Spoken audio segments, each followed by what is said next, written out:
بسم اللہ الرحمن الرحیم۔ السلام علیکم۔ غامدی صاحب کے ساتھ سوال و جواب کی نشست کو لے کر حاضر خدمت ہیں۔ آغاز کرتے ہیں ہم سب، بہت شکریہ آپ کے وقت کا۔ ہم سب جس وقت آپ سے عمومی طور پہ گفتگو ہوتی ہے تو ہمیشہ ہم نے دیکھا کہ یہ جو دبستان شبلی ہے یا مکتب فراہی ہے، ان کا ایک اصرار ہوتا ہے کہ دین کو ہم نے خالص قرآن و سنت کی بنیاد پر سمجھنا ہے اور اسی کی روشنی میں کوئی دینی آرا قائم کرنی ہے۔ اب قرآن و سنت تو موجود ہے اپنی اصل شکل کے اندر، عمل میں سنت آ جاتی ہے، قرآن کتاب کی صورت میں ہے، لیکن کسی بھی مکتبہ فکر میں جو قرآن و سنت کی بات کرتا ہے، جب ان سے سمجھنے کا ہم آغاز کرتے ہیں تو پھر ایک پورا کا پورا ان کا اپنا تصور علم ہے جو وجود پذیر ہو جاتا ہے۔ لوگ کہتے ہیں بھائی یہ قرآن ہے تو اس کو سمجھنے کے اصول یہ ہیں، یہ سنت ہے تو اس کو سمجھنے کے اصول یہ ہیں، حدیث ہے۔ تو پوچھنا میں آپ سے چاہتا ہوں کہ قرآن و سنت تو ہم کہتے ہیں، لیکن اس کے بعد کچھ ناگزیر تقاضے ہوتے ہیں، کچھ ایسے علوم ہیں جو فطری طور پر پیدا ہو جاتے ہیں، جن کے ذریعے سے ہم قرآن و سنت پہ غور کرتے ہیں۔ ہماری امت کی جو علمی روایت ہے اس کے اندر بھی بہت سارے اس طرح کے علوم پیدا ہوئے، اصول فقہ، اصول حدیث، اصول تفسیر، اس طرح سے کچھ تعبیرات وجود پذیر ہوئیں اور کہا جاتا ہے کہ وہ دین ہی کی چیزوں کو سامنے رکھ کے بھئی کلامی تعبیر ہے۔ کچھ ایسے لوگ جو مذہب کو پڑھنے کے لیے آ رہے ہیں تو ان کے کچھ اشکالات ہوں گے، ان کو حل کیا جائے گا۔ تو ایک اصولی سوال میں آج آپ سے سمجھنا چاہتا ہوں کہ قرآن و سنت کو ایکسیس کرنے کے لیے، سمجھنے کے لیے، یا جس وقت آپ ان پر غور و فکر کریں گے تو کچھ علوم ناگزیر طور پر وجود پذیر ہوں گے، آپ کی نظر میں وہ کون سے علوم ہیں جو پیدا ہونے چاہیے تھے اور پیدا ہوئے، اور وہ کون سے علوم ہیں جو پیدا نہیں ہونے چاہیے تھے اور پیدا ہو گئے؟ اس سوال کے جواب میں آپ ہی کا وہ لفظ دہراؤں گا، ناگزیر۔ یعنی ہم نے دین کو سمجھنا چاہا۔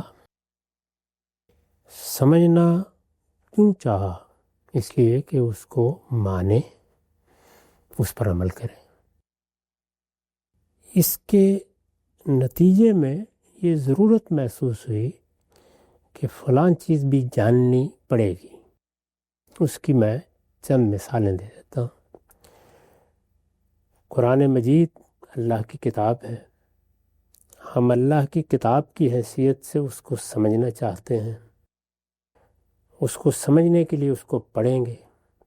جیسے ہی اسے کھولیں گے تو معلوم ہوگا کہ وہ تو عربی زبان میں ہے۔ خود قرآن مجید کا مطالعہ کریں تو وہ ہمیں بتاتا ہے کہ وہ بلسان عربی مبین نازل ہوا ہے۔ اب جب قرآن مجید عربی زبان میں ہے تو ناگزیر تقاضا پیدا ہو گیا کہ آپ اگر قرآن مجید کو سمجھنا چاہتے ہیں تو ہم عربی زبان جانیں۔ عربی زبان کی حیثیت سے جب بھی جانی جائے گی یا سیکھی جائے گی تو کچھ علوم پیدا ہو جائیں گے۔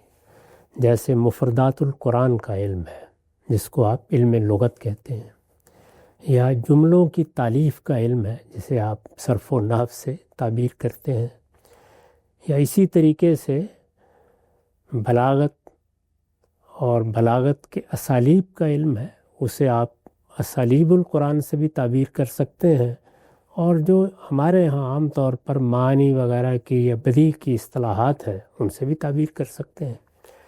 تو یہ تینوں علم اس سے پیدا ہو گئے، یعنی ناگزیر طور پر۔ مجھے ظاہر ہے کہ قرآن مجید کے الفاظ ہیں، ان کو سمجھنا ہے، مجھے قرآن مجید کے جملوں کی تالیف سمجھنی ہے، مجھے قرآن مجید جس اسلوب میں بات کرتا ہے اس اسلوب کی گہرائی، اس کے عمق، اس کی خوبی تک پہنچنا ہے تاکہ میں اس کو صحیح طریقے سے اپنے دل و دماغ میں اتار سکوں۔ تو یہ علم اس سے پیدا ہو جائیں گے۔ ان علوم کا جاننا ضروری ہو جائے گا، ان علوم سے مناسبت ضروری ہوگی۔ ان میں اگر کسی موقع پر کوئی کمزوری ہوگی تو اسے لازماً دور کیا جائے گا، اور یہ صحیح بھی کرنی پڑے گی کہ ان علوم کو فروغ حاصل ہو، لوگ ان کی جانب متوجہ ہوں۔ اور اگر کچھ لوگ دین کے عالم بننا چاہتے ہیں تو ان کے لیے اس کا اہتمام رہے کہ یہ علوم ان کو سکھائے جائے۔ تو اس میں کیا علم و عقل کی روشنی میں کوئی تردد پیدا ہوتا ہے؟ یعنی جیسے ہی آپ قرآن مجید کو کھولتے ہیں تو عربی زبان میں اس کا ہونا ایک واقعہ ہے، اس واقعے کے ساتھ ہی یہ ضرورتیں پیدا ہو جاتی ہیں۔ اسی طرح ایک اور پہلو سے دیکھیے، قرآن مجید کو آپ پڑھتے ہیں تو یہ معلوم ہوتا ہے کہ قرآن مجید اپنی نوعیت کے لحاظ سے صورتیں بھی رکھتا ہے، اور ان کو ایک خاص ترتیب سے کتاب بنا کر ہمیں دیا گیا ہے۔ اس کو خود اس نے کس طرح بیان کیا ہے. وہ یہ کہتا ہے کتاب متشابہ مثانی، یہ کتاب ہے، اس کے مضامین ایک دوسرے سے ملتے جلتے ہیں اور اس میں صورتیں جوڑوں کی صورت میں ہیں. بیان کیا ہے نا خود قرآن نے. اچھا پھر اس سے بھی آگے بڑھ کر یہ کہا کہ وَلَقَدْ آتَيْنَاكَ سَبْعًا مِّنَ الْمَثَانِي وَالْقُرْآنِ الْعَظِيمِ، یعنی ہم نے تمہیں یہ 7 مثانی دے دیے ہیں، یعنی 7 جوڑے دے دیے ہیں. ان چیزوں کو سامنے رکھ کر اب آپ متعین کریں گے کہ قرآن مجید کیا ہے، اس کی جو صورتیں ہیں ان کی کیا نوعیت ہے، اس کی ترتیب کیا ہے، وہ کتاب کیسے بنا ہے. تو اس سے جو علم وجود میں آئے گا وہ نظم کا علم ہے. اس پر آپ کام کریں گے، آراء قائم کریں گے، اس میں ایک ایک چیز کی تعین ہوگی. چنانچہ یہ دیکھیے کہ اس کو 2 حصوں میں عام طور پر تقسیم کر کے بیان کیا جاتا ہے. یعنی سورہ ہے تو وہاں نظم کلام کیا ہے، سورہ ہے تو اس میں سیاق سباق کے لحاظ سے بات کہاں سے شروع ہوئی ہے، تمہید کہاں ہے، خاتمہ کہاں ہے، سورہ میں استدلال کس طرح سے کیا گیا ہے، بات کیسے آگے بڑھتی ہے، اور اگر صورتیں ایک دوسرے کے ساتھ رکھی گئی ہیں تو کیا ترتیب ملحوظ ہے، کوئی ترتیب ملحوظ ہے بھی یا نہیں ہے. یہ موضوع بنے گا. یہ جیسے ہی موضوع بنے گا تو نظم قرآن کا علم وجود میں آ جائے گا. اس پر ہم جانتے ہیں کہ ہماری امت میں بہت سے لوگ کام کرتے رہے ہیں، اور یہی وہ چیز ہے کہ جس نے پھر آخر الامر اپنے منتہائے کمال کو امام حمید الدین فراہی کی تحقیقات میں پا لیا. اس میں بھی یہ گنجائش موجود ہے کہ آپ مزید تحقیق کرتے رہیں، لیکن بڑی حد تک قرآن مجید کس نوعیت کا کلام ہے اور قرآن مجید کی کیا ترتیب ہے، یعنی اس کا نظام کیا ہے، یہ ان کی تحقیقات سے واضح ہو گیا. تو اس علم کی ضرورت، اس کی افادیت، اس کا قرآن سے تعلق اور خود قرآن کی طرف سے اس کا تقاضا وہ ان آیات میں بھی ہے. وہ قرآن مجید کو دیکھنے ہی سے سمجھ میں آ جاتا ہے، اس کے بارے میں بھی کوئی دوسری رائے نہیں ہو سکتی. اب ذرا قرآن مجید کے کانٹینٹ یا مشمولات پر ایک نظر ڈالیے. تو جب ہم قرآن مجید کے کانٹینٹ اور اس کے مشمولات کو دیکھتے ہیں تو یہ معلوم ہوتا ہے کہ 3 چیزیں تو وہ خود کر رہا ہے. 3 چیزیں ایسی ہیں کہ جن کے بارے میں وہ آپ کو باہر جانے ہی نہیں دیتا. وہ ان کا احاطہ کیے ہوئے ہے، ان کو آخری درجے میں انجام دے رہا ہے. ایک یہ چیز کہ اللہ تعالیٰ کی ذات، اللہ تعالیٰ کی صفات، اللہ تعالیٰ نے کس طرح یہ دنیا بنائی ہے، اس سے کیا پیش نظر ہے، اس کا مقصد کیا ہے، یہ سب چیزیں جو استدلال کا تقاضا کرتی ہیں، جس میں آپ کو دین میں داخل ہونے سے بھی پہلے کچھ چیزوں کو جاننا پڑتا ہے. تو قرآن مجید نے صرف یہ نہیں کیا کہ اپنی ہدایت بیان کر دی ہے، یعنی پہلے حصے سے ہم گفتگو شروع کرتے ہیں اور قرآن توحید بتا دیتا ہے، قرآن رسالت بتا دیتا ہے، اسی طرح اپنے احکام بتا دیتا ہے. نہیں، اس کے ساتھ وہ سب سے پہلا کام کیا کرتا ہے، وہ یہ کہ اپنی بات کا استدلال بیان کرتا ہے. تو اپنی بات کا استدلال چونکہ وہ خود بیان کر دیتا ہے، اور یہ استدلال کسی ایک جگہ بیان نہیں کرتا بلکہ جگہ جگہ بیان کرتا ہے. یہ انفس سے استدلال ہے، یہ آفاق سے استدلال ہے، یہ تاریخ سے استدلال ہے، یہ علم و عقل کے مسلمات سے استدلال ہے. تو استدلال کی کیا قسمیں ہیں، اس کی بنا کیا ہے، اس کو کن مراحل سے گزرنا ہے، وہ ایک ایک چیز کو خود بیان کر رہا ہے. چنانچہ قرآن مجید تک پہنچنے کے لیے کیا دلائل ہونے چاہیے، پہنچ کر کن چیزوں کو دلیل کے طور پر دیکھنا ہے، اس کے لیے کسی اور علم کے ایجاد کی ضرورت نہیں رہتی. یعنی یہ تو خود قرآن مجید بیان کر رہا ہے. یہاں پر آپ قرآن کی شرح و وضاحت کریں گے، قرآن مجید کو سمجھائیں گے تو وہ استدلال خود بخود واضح ہو جائے گا. دوسری چیز کیا ہے، دعوت. یعنی قرآن انذار کی کتاب ہے، وہ ایک پیغمبر کی سرگزشت انذار بھی ہے، اور پھر وہ انذار کر رہا ہے. یعنی صرف یہ نہیں بیان کر رہا کہ پیغمبر نے انذار کیا تھا، وہ انذار وہ بجائے خود ہے. چنانچہ دعوت اور لوگوں تک خدا کا دین پہنچانے کے لیے میری آپ کی کسی واعظ کی کوئی ضرورت باقی نہیں رہتی۔ اس نے خود یہ تاکید کر دی کہ ذکر بالقرآن من یخاف وعید۔ پیغمبر کو بھی یہ کہا کہ اوحی الیہ ھذا القرآن لانذرکم بہ ومن بلغ، یعنی یہ قرآن نازل کر دیا گیا ہے، یہ دعوت کی کتاب ہے، یہ انذار کی کتاب ہے، اس کے ذریعے سے انذار کریں۔ تو دوسری چیز یہ۔ تیسری چیز کیا ہے؟ قرآن کی ہدایت۔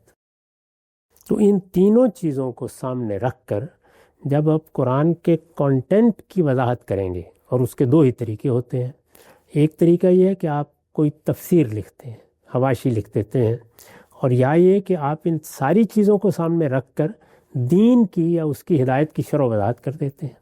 تو دونوں صورتوں میں یہ تینوں تقاضے پورے ہو جائیں گے، یعنی دعوت بھی سامنے آ جائے گی، اور دعوت دینے کا کیا طریقہ ہے وہ بھی متعین ہو جائے گا، ہدایت کیا ہے، اس دعوت کے ذریعے سے جو ہدایت قرآن لے کے آیا ہے وہ بھی متعین طور پر سامنے آ جائے گی، اور اس کے لیے دین میں داخل ہونے سے پہلے کیا استدلال ہے اور بعد میں کیا استدلال ہے وہ سب کچھ بھی سامنے آ جائے گا۔ بنا استدلال کیا ہونی ہے، بات کہاں سے شروع کرنی ہے، اور یہ وہ چیز ہے جس سے پھر ظاہر بات ہے کہ دو علم وجود میں آ جاتے ہیں۔ ایک تفسیر کا علم ہے، یعنی آپ قرآن مجید کی تفسیر کرتے ہیں۔ بہت سے لوگ اس پر یہ سوال اٹھاتے ہیں کہ کیا قرآن مجید کا متن تفسیر کا تقاضا کرتا ہے؟ تو اس کا جواب یہ ہے کہ اس کے دو پہلو ہیں۔ قرآن مجید کا متن اللہ تعالیٰ نے اس طرح وجود پذیر کیا ہے کہ اگر تو تذکیر حاصل کرنا مقصود ہے، نصیحت، تذکیر، انذار، تو قرآن مجید کا متن کسی تفسیر کا تقاضا نہیں کرتا۔ یعنی اگر آپ عربی جانتے ہیں تو کیا ہی کہنے ہیں، نہیں جانتے تو ترجمہ کفایت کر جائے گا، یعنی ترجمہ کر دیا آپ نے، جیسے ہی ترجمہ کریں گے، پڑھیں گے، یا قرآن مجید کو براہ راست عربی زبان میں پڑھیں گے تو انذار کا مقصد پورا ہو جائے گا، اس کے لیے میری آپ کی کسی کی ضرورت نہیں ہے۔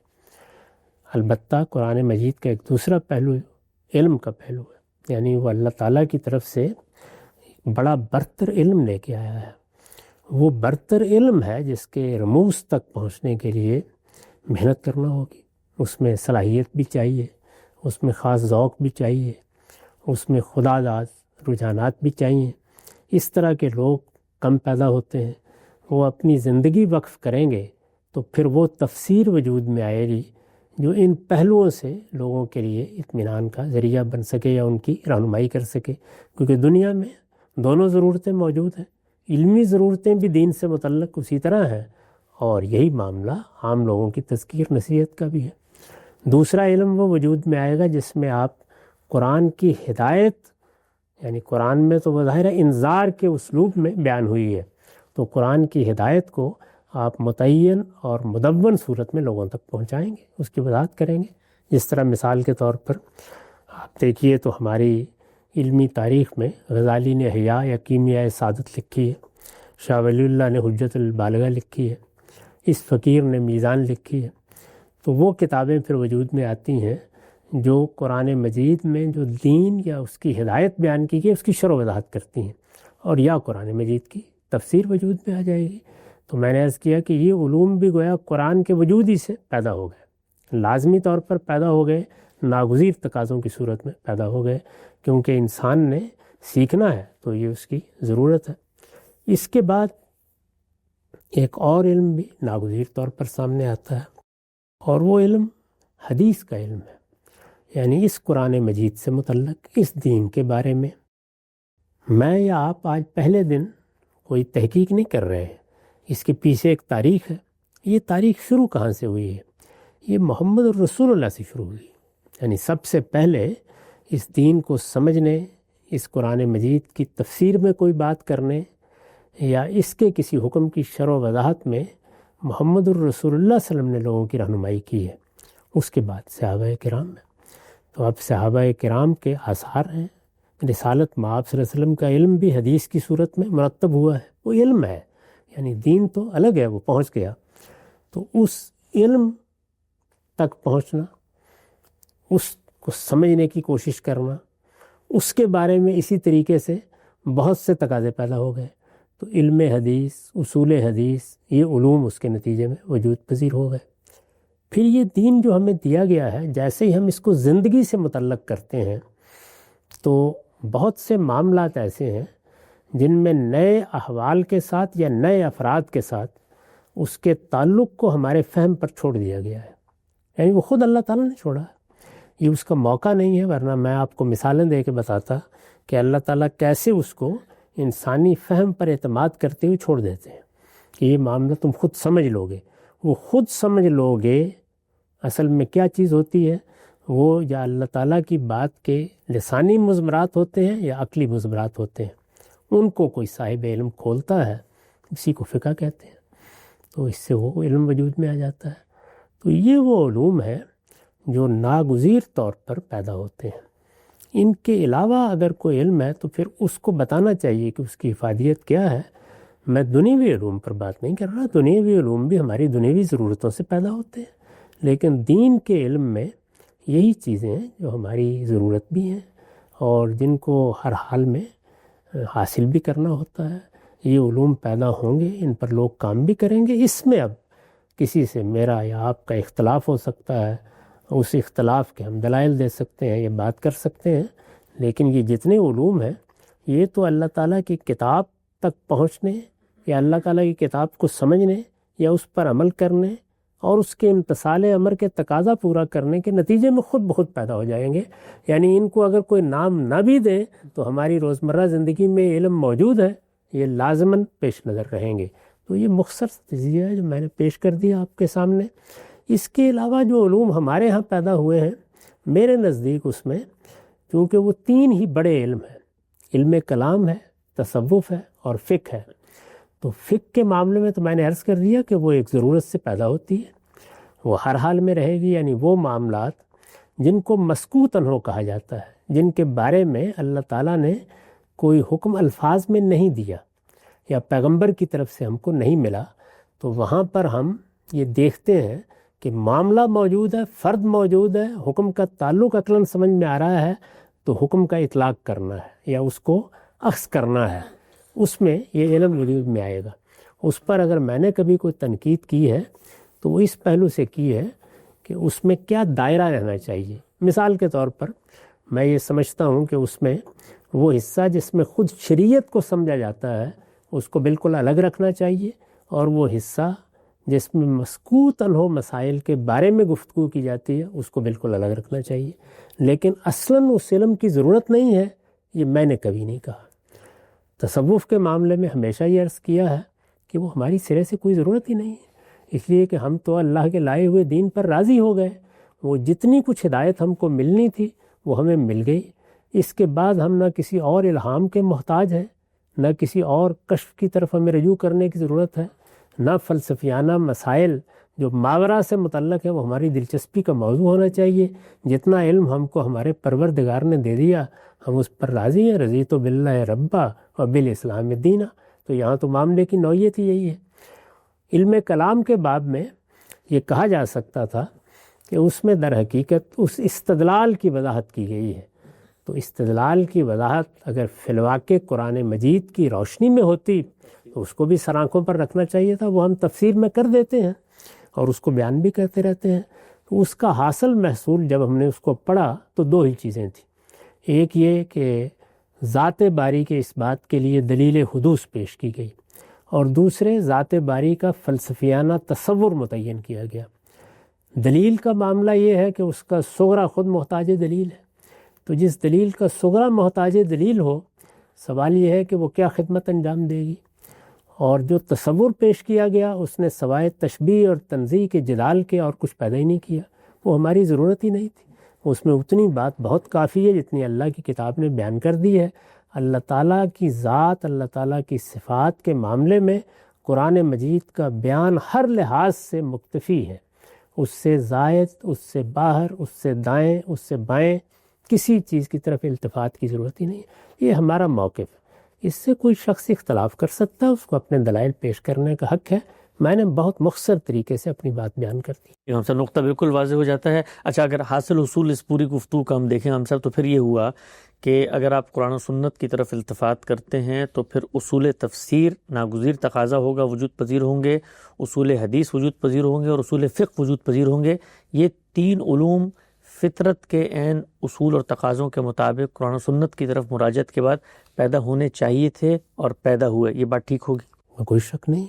اسی طرح سے عربی زبان کے جتنے علوم ہیں وہ سب ہماری دلچسپی کا موضوع بنیں گے اور وہ بھی پیدا ہوں گے اور وہ ہوئے ہیں، یعنی ایسا ہی ہونا چاہیے۔ تو یہ جتنے علوم ہیں، ان علوم میں بھی مثال کے طور پر مفردات کی کسی بحث سے یا اس کے طریقے سے مجھے آپ کو اختلاف ہو سکتا ہے، ہاں۔ ایسے ہی تالیف جملہ کے معاملے میں میں آپ مختلف رائے رکھ سکتے ہیں، تو اس میں اختلاف رائے زیر بحث نہیں ہے، لیکن یہ علوم ضرورت ہے، یہ لازماً پیدا ہوں گے اور ان سے اعتناب برتے بغیر آپ دین کی کوئی خدمت کر نہیں سکتے۔ نقطہ بالکل واضح ہو گیا۔ اچھا، وہ جو بقیہ علوم ہیں جن کے بارے میں غامدی صاحب نے کہا کہ ان کی ضرورت باقی نہیں رہتی، جیسے کہ تصوف ہے، کہا جاتا ہے کہ ایک بہت بڑی بنیادی ضرورت ہے تصوف کے جو کلامی مباحث ہیں ان کو ایک طرف رکھ دیں، اس پہ غامدی صاحب کا نقطہ نظر سامنے آ چکا ہے، تنقیدات ہے اپنی جگہ، لیکن ایک ضرورت بہرکیف موجود رہتی ہے، وہ ضرورت ہے تزکیہ نفس کی، وہ ضرورت ہے تربیت اخلاق کی، وہ ضرورت ہے انسان کے جو مزاج ہے اس کی تنقیح کرنے کی۔ تو اس ضرورت کے تحت بھی تو کوئی علم وجود پذیر ہو سکتا ہے جب قرآن سنت کی مراجعت کی جاتی ہے، اگر اس کی نفی کر دی جائے تو پھر وہ ضرورت کیسے پوری ہوگی؟ اس سوال کو انشاءاللہ تفصیل سے غامدی صاحب کے ساتھ زیر بحث لے کر آئیں گے۔ وقت یہاں ختم ہوتا ہے، دوبارہ حاضر خدمت ہوں گے، اب تک آپ کو بہت شکریہ۔